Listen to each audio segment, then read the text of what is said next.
안녕하십니까. 플레이TV의 영화 이야기 28일 후를 오늘 소개하려고 하는데요. 어차피 이 방송을 다시 볼 사람은 없을 거라고 생각하고 좀 진행을 하고 있어요. 그래서 그냥 제가 리뷰를 사실은 뭐 블로그나 이런 데 남기는 것보다 그냥 동영상으로 찍어서 남겨놓는 거를 선택하는 바람에 지금 이 상황이 이렇게 벌어진 거죠.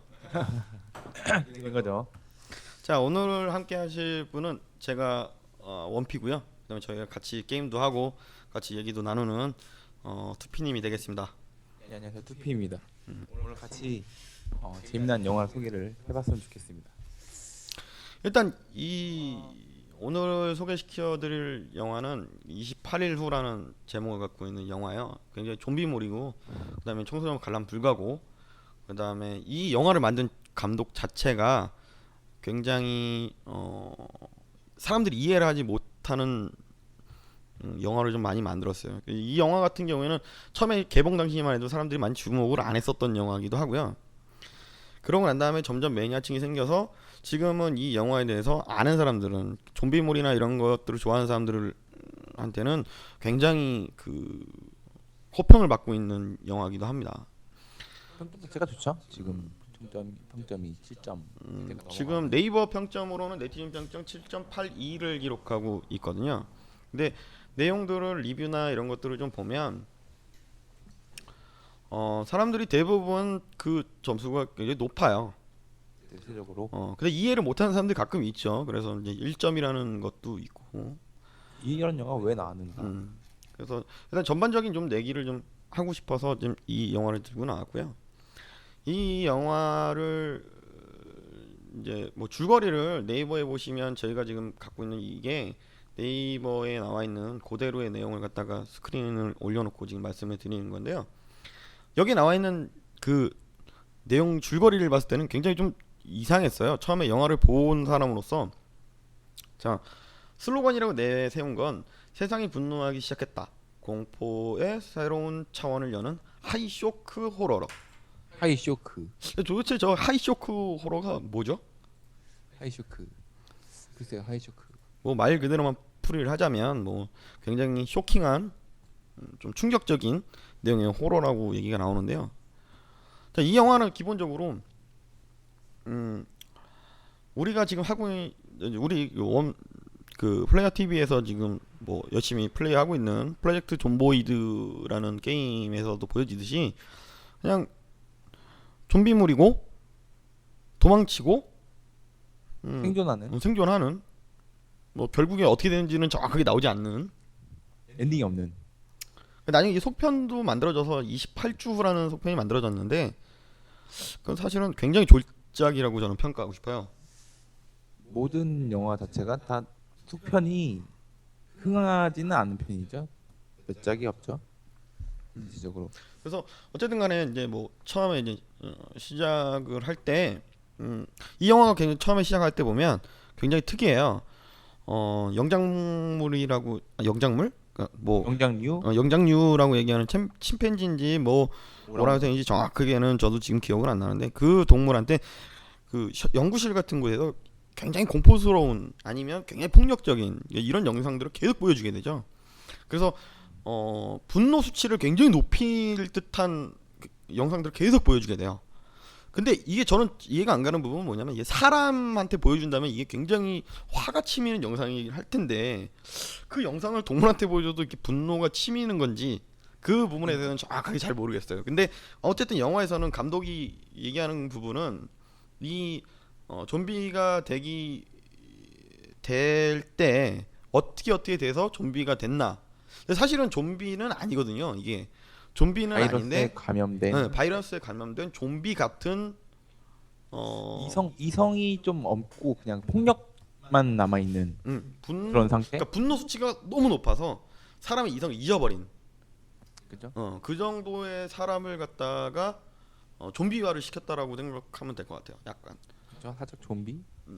그래서 어쨌든 그러고 나서 동물들이니까 그 스토리상으로는 동물들을 그 보호하기 위한 단체가 나서게 되죠. 그래서 젊은 동물 보호 단체인데 약간 좀 강한 적극적인 단체가 와서 그 동물을 좀 구하려고 해요. 근데 굉장히 그 거기에 근무하던 연구원 아니면 또 실험을 하는 박사 이런 쪽에 속한 한 사람이 제발 구하지 말라고 부탁을 합니다. 제발 구하지 말라고. 첫 장면에서. 그래서 그 이 왜 그 저렇게까지 만류를 하나?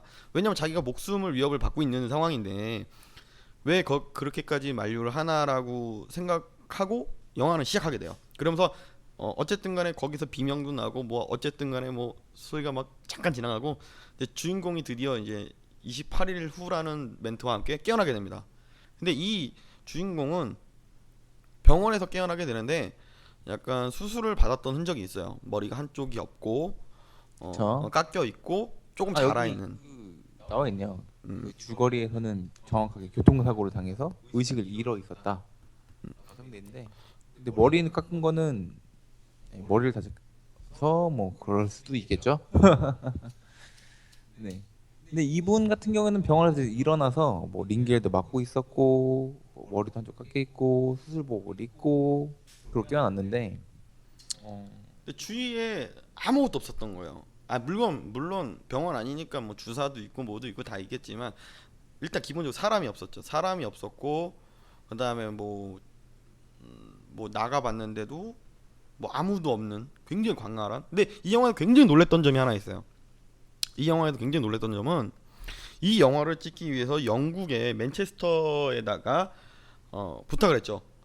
시장한테 부탁을 했는데 진짜로 그 맨체스터를 한 번에 통째로 다 비워줬어요. 와. 이 영화를 위해서. 한 편의 영화를 한 편의 영화를 그 짧은 그 내용이 나오는 이 한 편의 영화를 위해서 전체를 그걸 보면서 굉장히 느꼈죠. 우리나라의 영화 현실과는 많이 다르구나. 직접 통제하고 뭐 어떻게 굉장히 오픈돼 있구나 마인드가. 그런 걸 느끼면서 이 영화를 보았는데 그러다가 어쩌다가 이 그 주인공 역을 갖고 있는 짐이라는 역할을 갖고 있는 사람이 셀레나라는 여자를 만나게 돼요. 그쵸 중간에 셀레나는 흑인 여자인데 이 여자도 딱히 그렇게 뭐 유명한 배우도 아니고 여기 나오는 거의 모든 배우가 이게 주연급으로 굉장히 유명한 배우는 아무도 없습니다. 그렇죠. 지금도 이게 지금 한 12년이 지났는데도 불구하고 그 배우들이 유명해지지 않았다는 거는 여러 가지 연기는 참 잘했는데 연기는 정말 잘하는 편이죠. 네? 연기는 굉장히 잘하는. 뭔가 문제가 있지 않나. 하지만 그 주인공 킬리안 머피 같은 경우에는 나왔죠. 배트맨 비긴즈에서 악역으로 정신과 의사로 나오긴 하는데 연기는 굉장히 잘하는 배우인 것 같아요. 주인공 자체가. 그리고 난 다음에 이제 어떻게 하다가 그 나오미 해리스가 맡은 셀레나 역을 맡은 여자랑 만나게 되고 그 처음에는 이 셀레나가 원래는 둘이 나와요. 둘이. 그죠 여자 둘이. 아니요. 동료랑 같이 왔는데 남자 주인공이랑 맞부딪히게 되는데 처음에 첫인상이 주인공이 바라보는 이 셀레나를 바라보는 시점이 굉장히 공포적이었어요. 왜냐면 좀비한테 물려요.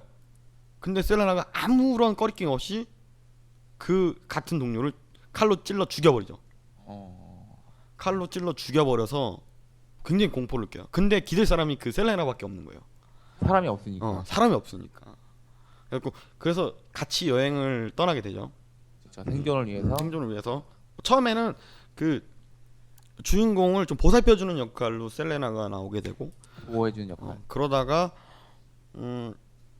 이제 조금 그대로 열심히 살아가려고 이제 이동을 하던 중에 아파트 저 옥상 높은 곳에서 불빛을 보게 되죠. 네, 그렇죠.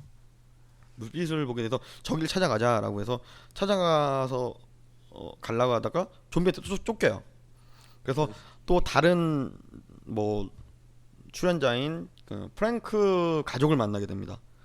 프랭크 가족을 만나는데 이 프랭크 가족은 고층에 살면서 옥상에다가 빗물을 받아서 생활하고 굉장히 그 먹을 거 없고 힘들게 살아가고 있었어요. 근데 이 프랭크 가족은 딱 두 명이 있었는데 프랭크 역할을 맡은 아버지와 그다음에 그 딸, 그 해나라는 딸이 있었는데 처음에 이 사람들 두 주인공하고 셀레나, 그러니까 짐하고 셀레나를 굉장히 반겨줍니다. 있는 걸 다 줘요. 그렇죠. 사람이 없으니까. 있는 걸 다 줘요. 그러면서 이제 서로 의견을 공유하게 되는데 라디오에서 구해준다는 메시지를 계속 방송하는 거를 듣게 해줘요 주인공한테. 그래서 같이 이제 갑시다라는 결론이 내서 차를 한 대를 가지고 뒤에다 짐을 싣고 가요. 가다가 또 뭐 차에 펑크가 나오고 뭐 어쩌고 저쩌고 이제 가는 길인데 굉장히 음악이 거기 나오는 배경 음악이 굉장히 신나요. 그 경쾌하게 가죠. 그 엄청난 공포가 밀려오는 시점에서 그 감독의 연출이 엄청나게 돋보였던 장면인데 그 그냥 막 뭐 차를 막 험하게 몰면서도 경쾌하게 그 뭐 음악이 나왔던 부분이 굉장히 인상적이거든요. 그 영화 막 트랜스포머 그 도로 질주하듯이. 그렇게 가는데 그러다가 이제 어떻게 돼서 그 어떻게 돼서 이제 뭐 시내를 빠져나옵니다. 맨체스터라는 시내를 빠져나와서 맨체스터에 빠져나와서 기름이 없으니까 주유소를 가게 되는데 거기서 프랭크가 뭔가 좀 잘못해요. 뭔가 잘못해서 거기서 죽어요. 쉽게 넣고 거기서 죽습니다. 근데 이게 스포일러성이 좀 강해서 그런지 모르지만 지금 이제 얘기하는 게 스포일러 강이긴 한데 사실 그 죽는 게 큰 의미는 없어요. 그렇죠. 그냥 죽은 거고 그렇게 해서 짐이랑 셀레나랑 헤나랑 같이 동행을 하게 됩니다. 그렇죠. 뭐 중간에 있었던 일들에 대해서는 보시면 아시겠지만 굉장히 잘 연출해놨어요. 그리고 근데 이제 그러다 보니까 그 방송에 나왔던 곳을 찾아가게 돼요. 방송에 나왔던 찾아가니까 군부대인 줄 알고 찾아갔더니 굉장히 아무것도 없죠. 굉장히 아무것도 없어서 어떻게 해야 되나 그러고 있던 중에 갑자기 뭐가 막 옵니다. 총을 들고 군인들이 막 찾아옵니다. 그래서 약간 살았구나. 잡혀가다시피 가게 돼요. 그래서 뭐 앞에 뭐 지뢰도 깔려 있는 저택에서 뭐 생활을 하고 있는데 뭐 어떻게 군인들도 연명을 하게 됩니다. 근데 좀 안 좋았던 게 거기서 그 군인이 그 방송을 한 이유에 대해서 나오는데 그 이유는 살아남은 사람 중에 군인들만 있다 보니까 여자가 없는 거죠. 아 군대 가장 큰 약점. 여자가 없는 거죠. 그러다 보니까 여자를 제공해 준다는 약속으로 자기 부하들을 설득시켜서 지금까지 끌고 왔었던 거예요. 그리고 마침내 여자가 왔었던 거고 그래서 여자를 어떻게 해보려고 하는 상황이 됩니다. 그러면 사실은 그 짐이라는 역할을 맡고 있는 남자 배우는 사실 필요가 없어지게 되는 거죠. 그러니까 짐은 필요가 없어지니까 쏴서 죽이려고 데리고 갑니다. 근데 지금 여기서 이제 가장 중요한 부분이 뭐냐? 처음에 얘기했던 그 공포에 그다음에 분노에 사로잡혀서 만들어진 그 좀비라는 좀비들이 굉장히 분노를 하게 되면 그렇게 될 수 있다라는 거를 상징적으로 보여주는 건데 짐은 거기서 분노를 하게 돼요. 굉장히 크게 분노를 하게 돼요. 그렇죠. 어쨌든 그 이성을 잃은 사람하고 같이 생활을 하고 그게 아니라 완전히 그 바이러스에 걸린 사람은 분노만 갖고 있지 어떤 이성을 갖고 있지는 않은데 이 짐이라는 사람은 굉장히 분노에 가득 차 있지만 바이러스에 걸린 건 아니기 때문에 이 사람은 이성을 갖고 있는 분노를 하게 됩니다. 그래서 차이점이 생기는 거죠. 그래서 그 군부대를 다 쓸어버리고 뭐 쓸어버리는 방식이나 이런 것들이 굉장히 다이나믹하게 그려지는데 이 다이나믹하게 그려진 상황에서 정말로 정말 사람이 이럴 수 있겠구나라는 생각을 하게 만들어줘요. 그 상황에서는 그런 일을 하겠구나. 그래서 그거를 하겠구나라는 생각을 하게 되고 그래서 많은 생각을 하게 되는 장면이기도 하고 그 장면이 이제 지나가고 다가오죠. 이제 다 해치우고 그 다음에 이제 셀레나와 헤나를 데리고 탈출하게 돼요. 그리고서 이제 또 차를 끌고 가게 되는데 가서 그 다음 장면에 이미 짐은 그 구해내는 과정에서 좀 다쳤고 그래서 그로부터 며칠 후에 장면이 나오는데 일어나 보니까 뭐 굉장히 앞에 바다가 보이고 집이 굉장히 이쁜 집에서 일어나서 뭔가 셀레나는 뭐 재봉틀을 돌리고 있고 뭐 헤나는 뭐 하는지 모르겠는데 뭐 밖에서 뭐 하고 있고 나중에 맨 끝 장면이 이제 이런 식으로 표현이 되는데 바닷가 앞에 굉장히 넓게 크게 헬프라는 정확하게 헬프인지는 모르겠어요. 헬프라는 단어인지는 모르겠는데 SOS였나 헬프였나 구조 신호를 보낸다. 구조 신호를 보내는 장면으로 끝이 나게 됩니다. 근데 이 영화는 사실 그냥 설명만 이렇게 하기에는 굉장히 좀 아까운 영화이기도 해요. 명장면들이 워낙 많은 영화이기도 하고 그다음에 꼭 이 영화는 공포물을 좋아하는 사람이거나 좀비물을 좋아하는 사람이라면 꼭 한번 봤으면 하는 추천작이구나. 추천작이기도 하고 그리고 이 영화가 설명을 하더라도 약간 좀 어려운 장면들이 많고 이야기 좀 어려운 부분이 많아서 사실 스토리를- 이 연출이 그 데니 보일이라는 감독이 연출을 굉장히 잘했어요. 이 영화만큼 진짜 수작은 없는 것 같아요. 이 데니 보일이 만든 영화 중에 가장 큰 수작. 가장 큰 수작은 이 28일호가 아닌가 이런 생각을 하게 됩니다. 그렇군요.